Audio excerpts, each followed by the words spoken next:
बिस्मिल्लाहिर्रहमानिर्रहीम। अस्सलाम वालेकुम नाज़रीन इकराम, मैं हूं मखदूम शहाबुद्दीन और आप देख रहे हैं मेरा फेसबुक और यूट्यूब चैनल। उम्मीद करता हूं आप सब लोग बखैर आफियत होंगे और जहां भी होंगे अपने अहले खाना समेत खुश भी होंगे और महफूज भी। इंटरेस्टिंग डेवलपमेंट्स हैं। 3 जून का दिन, ये दिन याद रखिएगा क्योंकि अब से चंद घंटों में जो डेवलपमेंट्स आना शुरू हो जानी हैं आप उसका अंदाजा भी नहीं लगा सकते। अदालती महाज पर एक तरफ तो काजी फाइज ईसा ने फुल कोर्ट में ठा ली है और यकीन माने मुल्क की आने वाली चंद दिहाइयां किस समत में जाएंगी उसका फैसला मखसूस नशिस्तों के इस फैसले से मशरूत है। उसकी वजह यह है कि अगर तो 2/3 अक्सरियत इस टोले को मिल गई फिर काजी साहब को एक्सटेंशन भी मिल जाएगी, फिर पूरे का पूरा निज़ाम जो है वो इस तरह से जकड़ा जाएगा कि आप अंदाज़ा भी नहीं कर सकते कि मुल्क के साथ होगा क्या। लेकिन इसके साथ ही साथ कुछ और अहम तरीन अपडेट्स भी हैं। 3 जून का दिन तो वैसे ही बहुत अहम है, लेकिन एक नई इनिंग्स जो है अदालती महाज पर उसका आगाज होना है। इसके साथ ही साथ पाकिस्तान तहरीक इंसाफ जो है उसका प्लान बी अब जो है वो मंजर आम पर आया है। और वैसे मैं आपको यह भी बता दूं कि स्क्रिप्ट इस वक्त बिल्कुल जैसे इमरान खान ने लिखा है ना उस तरीके से चल रहा है। बहुत से लोगों को अब हाथ पांव भी पड़ने वाले हैं, बहुत से लोगों के लिए मुश्किलात जो हैं वो भी सामने आने वाली हैं। और अल्टीमेटली हल क्या है? अल्टीमेटली हल ये है कि इमरान खान के साथ बात की जाए। मैं आपको ये बड़े वसूख से कह रहा हूं कि इमरान खान जेल से बाहर आए, ये इस वक्त सिस्टम की ख्वाहिश है। लेकिन मसला कहां पर है वो खबर भी आपके सामने रखते हैं। अगर अभी तक आपने इस वीडियो को लाइक नहीं किया, लाइक जरूर कर लें। आपके लाइक्स और कमेंट्स बहुत अहमियत के हामिल हैं। सबसे पहले तो नाज़रीन इकराम, इस वक्त मैं आपको यह बताऊं कि सूरत हाल जिस तरह से बनी हुई है, कभी डॉक्टर यास्मीन राशिद की तबीयत खराब हो जाती है। 1 साल से ज्यादा अरसा हो चुका है और इस वक्त लोग कैद में हैं। एक केस से निकलते हैं तो दूसरे में फंसा लिए जाते हैं। डॉक्टर यास्मीन राशिद की तबीयत ख़राब थी पिछले दिनों, उन्हें अस्पताल मुंतकिल किया गया, वापस कोट लखपत जेल। अब एक और तशवीशनाक खबर आई है कि पीटीआई रहनुमा मियां महमूदुर रशीद जो हैं उनको जेल में तबीयत ख़राब होने पर लाहौर के सर्विसेज अस्पताल मुंतकिल किया गया है। उन्हें पेट में दर्द की शिकायत पर जेल से अस्पताल मुंतकिल किया गया। सर्जिकल यूनिट 3 के सरबराह प्रोफेसर यासीन रफ़ी जो हैं उन्होंने कल इनका अपेंडिक्स का ऑपरेशन भी करना है और 9 मई केस में ये कैंप जेल में कैद हैं। तो इस वक्त लोग कैद हैं, कुछ मिलिट्री कोर्ट्स में अंडर ट्रायल हैं, कुछ के और मसाइल हैं। लेकिन ये सूरत हाल जिस तरफ को जा रही है ये बहुत तशवीशनाक भी है और बहुत परेशान कुन भी है।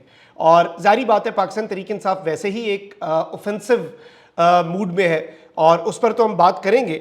अब ये जो अब से चंद घंटे के अंदर अदालती वक्त जैसे ही शुरू होना है, working hours of the first working day of the coming week जैसे ही वो शुरू होने हैं, आप देखिएगा कि बैक टू बैक आपको सरप्राइजेस मिलने हैं। एक तरफ तो इस्लामाबाद हाई कोर्ट जो है ये हफ्ता इसलिए भी अहम है कि जो आपके इलेक्शन ट्रिब्यूनल्स हैं ये तीनों सीटें उड़ जानी हैं। वहीं दूसरी जानिब जस्टिस बाबर सत्तार की फैमिली का डाटा लीक करने और सोशल मीडिया मुहिम के खिलाफ तौहीन अदालत की जो समात है केस की वो जस्टिस मोहसिन अख्तर कियानी और इस बेंच में जस्टिस तारक महमूद जहांगीरी और जस्टिस सरदार एजाज इसहाक खान जो हैं वो भी शामिल होंगे। ये लार्जर बेंच है। ज़्यादा अहम चीज़ जिस पर आज हमारी नज़र होगी वो ये है कि साइफर केस में इमरान खान और शाह महमूद कुरैशी की सज़ा के खिलाफ अपीलों पर समाअत जो है वो होनी है।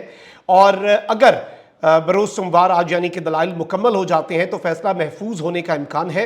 दूसरी जानिब प्रोसिक्यूशन जो है उसने इस मामले को मजीद पेचीदा करने का भी मंसूबा बना रखा है। जैसे इद्दत केस में तो बहुत ही बड़ी वारदात डली, इस केस के अंदर भी प्रोसिक्यूशन ने डोनाल्ड लू के बयान को बतौर शहादत पेश करने की मुतफर्रिक दरख्वास्त जो है वो जमा करवा रखी है, यानी इसके ट्रायल को भी ज़्यादा दिनों तक आगे लेकर जाया जाए। वहीं दूसरी जानिब मखसूस नशिस्तों वाले मामले के ऊपर फुल कोर्ट 13 जज बैठेंगे।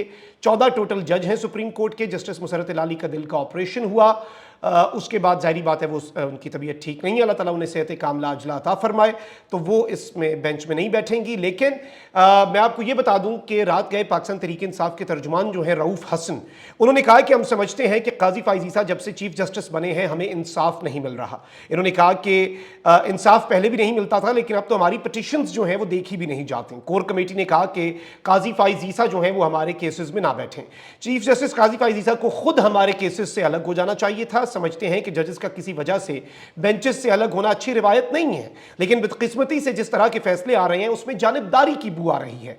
केसेस में जानिबदारी नजर आना हमारे मुतालबे को तकवीयत बख्शता है। पीटीआई के तर्जुमान ने कहा कि इद्दत केस में जज को पहले दरखास्त की गई थी कि केस से अलग हो। जज ने इद्दत के केस से अलग होने का इनकार किया। जिस दिन इद्दत केस का फैसला आना था उस दिन जज अलग हो गया। हमें पता है कि इद्दत केस का मैरिज पर क्या फैसला होना है। असूली तौर पर सियासी मामलात में अदालत का कंधा इस्तेमाल नहीं होना चाहिए। अदालत अपने आप को कभी इस्तेमाल ना होने दे, असूल तो यह है। लेकिन इस वक्त मैं आपको यह भी बता दूं कि बहुत अहम तरीन अपडेट्स हैं। एक तो ये जो ट्वीट्स वाला केस है उसमें रऊफ हसन और बाकी उमर अयूब और बैरिस्टर गौहर को भी बुलाया गया है और इन्हें वेंसडे को बुलाया गया। ये पूरा हफ्ता ही हैपनिंग होने जा रहा है। इवन जो ऑर्डिनेंस जारी किया है कायम मकाम सदर यूसुफ रजा गिलानी ने इलेक्शन ट्रिब्यूनल्स के हवाले से रिटायर्ड जजेस का, वो लाहौर हाई कोर्ट में समाअत के लिए फिक्स हो चुका है और लाहौर हाई कोर्ट भी इस वक्त यूं लग रहा है कि डट चुकी है। सुप्रीम कोर्ट के बारे में अभी तक हम ये नहीं कह सकते क्योंकि काजी साहब बैठे हैं और वो चीज़ों को अपने कंट्रोल में लिए हुए हैं। अच्छा, वहीं दूसरी जानिब पाकिस्तान तहरीक इंसाफ को 8 जून को इस्लामाबाद में जलसा करने की एक मशरूत इजाज़त दी गई।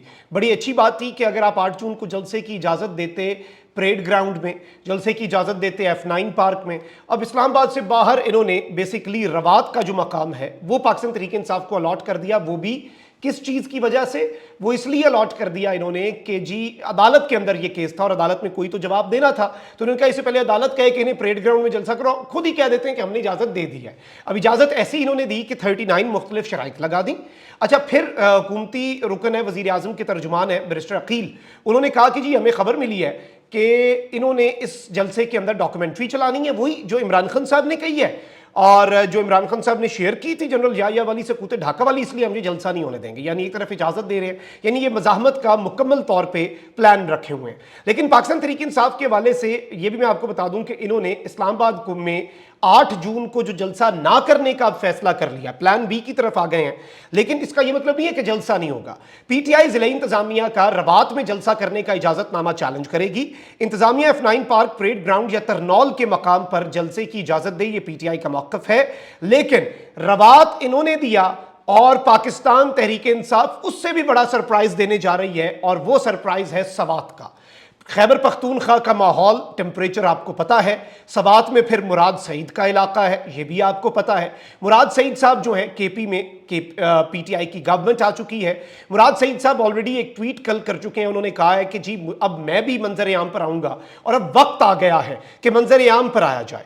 तो 8 जून जिस दिन इन्होंने सोचा कि पीटीआई को हम एक बड़े दूर दराज और इस तरह का एक जलसे की इजाजत दे देते हैं कि भाई पीटीआई का कोई फायदा नहीं होगा, तो पीटीआई ने कहा वो इकदाम हम चैलेंज करेंगे। इस्लामाबाद में जब हम जलसा करेंगे ना तो वो ऐसा करेंगे कि लग समझ जाएगी, उसकी हम इजाजत अदालत से लेके करेंगे और आपको बिला वजह हम मवाद नहीं देंगे, मौका नहीं देंगे आप अपने जो नफेरियस डिजाइन्स हैं उन्हें एग्जीक्यूट कर सकें।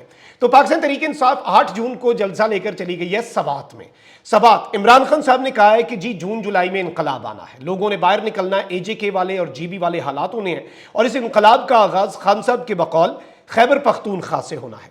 तो अब ये जो प्लान बी है। जब वहीं दूसरी जानिब पाकिस्तान तहरीक इंसाफ की जो लीडरशिप है वो भी अब डिफेंसिव हो रही थी। आपको पता है खान साहब ने शटअप कॉल भी दी कुछ लोगों को और सीधा मैसेज दे दिया कि या तो इस कश्ती में सवार होना है तो फिर ऑफेंसिव मूड में जाएं, ये डिफेंसिव अब ना खेलें, या फिर आप फिर जाहिर बात है इस कश्ती से छलांग लगा लें अगर आपको मसाइल है। अब पाकिस्तान तहरीक इंसाफ का ये जो डिसीजन है ये बड़ा इंटरेस्टिंग है और इसके अंदर आप देखेंगे कि आने वाले वक्त में बहुत सी चीजें होंगी। अच्छा, इमरान खान साहब जो है, मैंने आपको इब्तदाई में बताया कि उनकी रिहाई सिस्टम चाहता है लेकिन डील के थ्रू। तो इस वक्त बैरिस्टर सैफ जो हैं, जो कि मुशीर इत्तलात हैं केपी गवर्नमेंट के, उन्होंने भी ये बात कही कि बानी पीटीआई इमरान खान जेल से रिहा तो होंगे, हमारा मुतालबा है इमरान खान को रिहा करो, लेकिन ये मुतालबा कहीं कोई ये ना समझे कि डील करो खान के साथ। इमरान खान बगैर एनआरओ और बगैर डील के जेल से रिहा होंगे।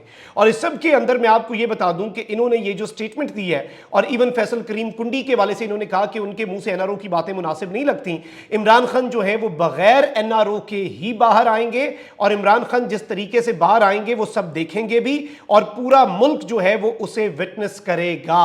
अब ये सारी की सारी चीजें एक तरफ, और जाहिर बात है कि इमरान खान साहब को अब माइनस करना इस सिस्टम के लिए इतना आसान नहीं है जितना इस सिस्टम के कर्ता धर्ताओं को लग रहा होगा, जितना इस सिस्टम के जो ठेकेदार बने हुए हैं, इस निजाम के जो ठेकेदार बने हुए हैं, उन्हें जितना ये आसान लग रहा है ये इतना आसान नहीं है। लेकिन पाकिस्तान तहरीक इंसाफ इन्हें इस तरह से घुमा के मारेगी कि आप अंदाजा भी नहीं कर सकते, क्योंकि अभी तक जो कुछ हो रहा है मुझे जाती तौर पे ये लग रहा है कि ये सब कुछ, मैं आपको बड़े वसूख से बता रहा हूं कि सब कुछ जो है वो ये है कि इमरान खान के स्क्रिप्ट के मुताबिक ये सिस्टम चल रहा है और इनके अपने लोग भी ये बातें कर चुके हैं। आप ये देखें कि जो नजब सेठी हैं और बाकी हैं वो इमरान खान की फतह का नक्कारा बजा रहे हैं, और बाकी कुछ टाउट्स हैं जो नून लीग की नाकामी की इस वक्त दास्तानें सुना रहे हैं, वो भी इमरान खान की कामयाबी ही है कि आप ये सब कुछ जो है नहीं कर पा रहे। अब इमरान खान से मिन्नत तरला, अच्छा वैसे पीटीआई के अंदर कुछ चीज़ें डिस्कस हो रही हैं और बहुत से लोग हैं जो ये बातें कर रहे हैं कि इमरान खान साहब पार्टी के अंदर भी, कि उनके ट्वीट को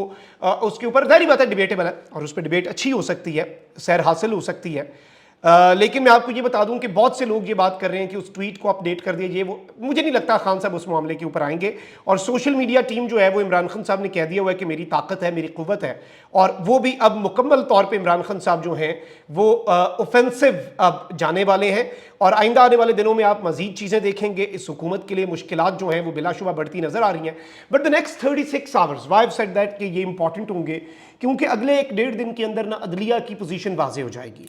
और कल रात तक वैसे भी, या फिर परसों सुबह, परसों का जब आप कह लें कि मंगल के जो वर्किंग आवर्स हैं उस वक्त तक हमें चीज़ें क्लियर हो जाएंगी कि काजी साहब की अदालत में क्या होने जा रहा है और बाकी सब कुछ। तो हमारी नज़र तो होगी, लेकिन अदालती माज बड़ा इंपॉर्टेंट होने जा रहा है। पिछला हफ्ता भी था साइफर केस, 28 मई की छुट्टी बेचारों ने दे दी, तो बकरे की माँ कब तक खैर मनाएगी, कभी तो करना है। अब वो साइफर केस को भी सुनना पड़ेगा। अपना बहुत ख्याल रखें। निगरान पाक जिंदाबाद।